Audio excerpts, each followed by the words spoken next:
الحمدللہ الحمدللہ رب العالمین الصلاة والسلام علی المرسلین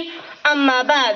قال اللہ تعالی فی القرآن المجید والفرقان الحمید اقرأ باسم ربک الذی خلق الانسان من علق اقرأ وربک الاکرم الذی علم بالقلم۔ معزز سامعین، جو میں نے آپ حضرات کے سامنے قرآن کریم کی آیت پڑھی اس کا ترجمہ یوں ہے: اقرأ باسم ربک الذی خلق، پڑھے آپ اپنے رب کے نام سے وہ جس نے پیدا کیا، خلق الانسان من علق، پیدا کیا انسان کو جمے ہوئے خون سے، اقرأ وربک الاکرم، پڑھے آپ کا رب بڑا کریم ہے، الذی علم بالقلم، وہ جس نے علم سکھایا قلم سے۔ وقال النبی صلی اللہ علیہ وسلم من خرج فی طلب العلم کان فی سبیل اللہ حتی یرجع۔ معزز سامعات، آج میری تقریر کا عنوان ہے تعلیم ہی سکھاتی ہے جینے کا سلیقہ۔ فانوس بن کر جس کی حفاظت ہوا کرے، فانوس بن کر جس کی حفاظت ہوا کرے، وہ شمع کیا بجھے جس سے روشن خدا کرے۔ معزز سامعات، اللہ تعالیٰ کی طرف سے پہلی وحی بھی اقرأ پڑھ کے نام سے نازل ہوئی، پڑھ اس رب کے نام سے جس نے تجھے پیدا کیا، اور پھر یہی تعلیم ہے جس کی بدولت انسان اپنی زور بدو پر ترقی کی اعلیٰ مثال قائم کرتا ہے، علم کے سمندر میں گوتے لگاتا ہے، اور پھر حقیر سی سوئی سے لے کر باری برکم جہازوں پر اپنے نام کے ٹھپے لگواتا ہے اور اعلان کرتا ہے میرے ہاتھ میں قلم ہے، میرے ذہن میں اجالا، مجھے کیا دبا سکے گا کوئی ظلمتوں کا پالا، مجھے فکر امن عالم تجھے اپنی ذات کا غم، میں طلوع ہو رہا ہوں تو غروب ہونے والا۔ کیونکہ تعلیم ہی سکھاتی ہے جینے کا سلیقہ۔ تعلیم انسانی معاشرے کی ایک اہم ضرورت ہے، اور تعلیم سے ہی معاشرے کو بہتر طور پر تشکیل دیا جا سکتا ہے۔ یہ تعلیم ہی ہے جس کی وجہ سے انسان کو اشرف المخلوقات کا خطاب حاصل ہوا، کس نے اپنی برتری کو ملائکہ کے سامنے پیش کر دیا۔ عزیز دوستو، تعلیم کی اہمیت کا اندازہ ہمیں رب کائنات کی اس ارشاد سے بآسانی لگا سکتے ہیں۔ ارشاد باری تعالیٰ ہے: اے نبی صلی اللہ علیہ وسلم، کہہ دیجئے کیا علم والوں کو دوسرے کے مقابلے میں ایسی فضیلت حاصل ہے جیسے کہ میری فضیلت؟ اے نبی صلی اللہ علیہ وسلم، کیا علم والے علم نہ رکھنے والے برابر ہو سکتے ہیں؟ نصیحت تو وہی حاصل کرتے ہیں جو عقل والے ہیں، کیونکہ تعلیم ہی سکھاتی ہے جینے کا سلیقہ۔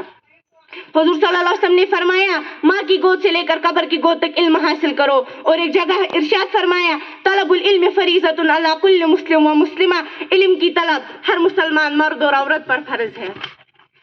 اسلام انسان کی عقل و فکری تعلیم و تربیت پر بہت توجہ دیتا ہے، کیونکہ استفادہ صرف اسی صورت میں ممکن ہے جب تک وہ انسانی عقل تک رسائی حاصل نہیں کر دیتا۔ حضور صلی اللہ علیہ وسلم کا فرمان ہے علم دو طرح کے ہیں، ایک علم دل میں ہوتا ہے، یہ علم نافیہ ہے، اور ایک زبان پر ہوتا ہے، یہ ابن آدم پر اللہ کی حجت ہے۔ تعلیم ایک ایسا عمل ہے جس کے ذریعے سے ایک فرد اور ایک قوم آگاہی حاصل کرتی ہے، وہ اس قوم کو تشکیل دینے والے افراد کو احساس و شعور کو بیدار کرنے کا ذریعہ بن جاتی ہے۔ اللہ سے کرے دور تو تعلیم بھی فتنہ،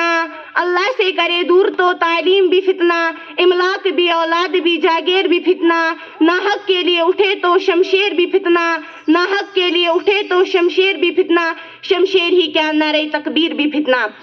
عزیز دوستو، حضور پاک صلی اللہ علیہ وسلم تعلیم کی کچھ اہمیت ان انداز میں بیان کرتے ہیں: علم والوں کو دوسرے کے مقابلے میں ایسی فضیلت حاصل ہے جیسے میری فضیلت تم میں سے ادنا شخص پر۔ سیرت میں آیا ہے کہ آپ صلی اللہ علیہ وسلم جنگ بدر کے بعد ہر اس اسیر کو جو مدینہ کے 10 بچوں کو لکھنا پڑھنا سکھاتے تھے آزاد کر دیتے تھے۔ اس عمل سے پیغمبر آخر الزماں کی نظر میں تعلیم کی اہمیت کا بخوبی اندازہ ہوتا ہے۔ حضور صلی اللہ علیہ وسلم نے فرمایا طالب العلم بین الجہال کاللوح بین الاموات، یعنی جہلوں کے درمیان طالب علم ایسے ہے جیسے مردوں کے درمیان زندہ۔ پیارے دوستو،